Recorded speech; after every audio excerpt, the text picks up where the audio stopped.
J'attends de découvrir un peu les problématiques des différents acteurs qui sont présents et voir la dynamique qui se développe autour de ces cafés Carrefour. Moi, je connais bien les carrefours des possibles et c'est du coup découvrir aussi ce format beaucoup plus en questions-réponses et en rencontres.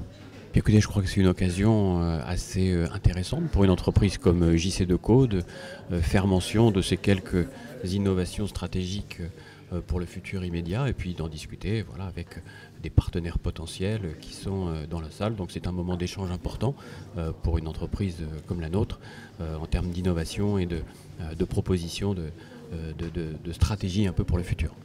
Pour moi, l'intérêt en tout cas, c'est de pouvoir assez rapidement, en un temps assez réduit, rencontrer des gens avec des idées assez rapidement émises et données. Et ça évite les échanges perpétuels de mails. On reçoit tous dans nos métiers 50 mails par jour de gens qui veulent montrer un projet, on n'a pas le temps de les recevoir, etc. Là au moins, en très peu de temps, on fait un tour d'horizon et puis on va continuer qu'avec ceux qui nous paraissent intéressants, en tout cas a priori. Là, on a aujourd'hui un ProLab qui est un laboratoire de développement appliqué, donc on ne fait pas de la recherche fondamentale, on est vraiment sur de la recherche appliquée. On part d'une problématique marché ou d'un nouveau device qui apparaît et on va réfléchir à des nouveaux usages avec nos élèves, avec nos anciens élèves. Et c'est pour ça qu'on a créé ProLab qui permet en fait d'accélérer des projets innovants qu'ils peuvent imaginer.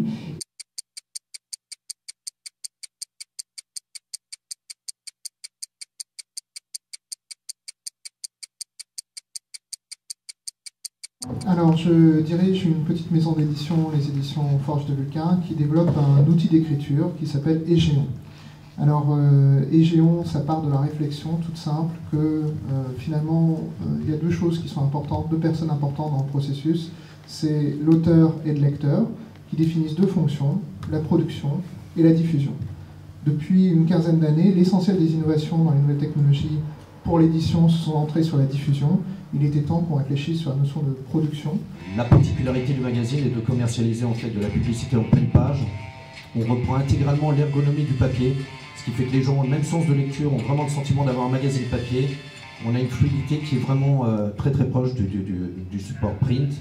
On intègre aussi de la vidéo. Vous avez pu voir Eric Nolot qui nous présente tous les mois une émission dédiée à la culture et à l'art. Pour vous donner un exemple de ce qu'on fait dans le domaine du tourisme, on va récupérer toutes les infos qu'on peut sur des hôtels par exemple, combien il y a de chambres, est-ce qu'il y a un wifi, est-ce qu'il est payant. On va ensuite analyser les avis et en sortir des informations très précises sur 29 catégories, qualité de l'accueil, qualité de la localisation, le prix et tout ça. Et ensuite on va ressortir toutes ces informations sous forme de texte, un descriptif de l'hôtel, et un résumé des avis. Je voulais vous présenter l'Anthologue. L'Anthologue, c'est une installation d'art numérique que j'ai mis au service de la littérature contemporaine que j'aime. Et en fait, c'est surtout une machine à fabriquer des lecteurs. Bon, alors comment ça marche? Vous êtes dans un ascenseur ou près d'une machine à café ou bien dans une gare. Et là, vous voyez un code QR.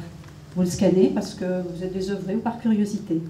Une phrase s'affiche sur votre smartphone. C'est comme un message personnel. Cela vous intrigue, alors vous cliquez. Et maintenant, c'est un texte qui s'affiche. C'est l'extrait du roman d'où vient la phrase qui vous a accroché. Écoutez, c'était très très intéressant. Il y avait beaucoup d'acteurs qui ont proposé une vision très novatrice, très intéressante de ce que vont être les médias de l'écriture et de l'édition.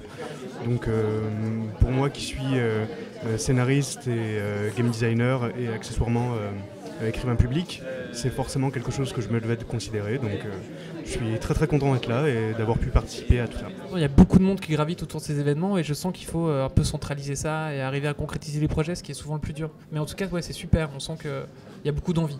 On espère que ça va nous porter très très loin, start-up avec ses grands comptes et puis start-up entre elles dans les modes collaboratifs.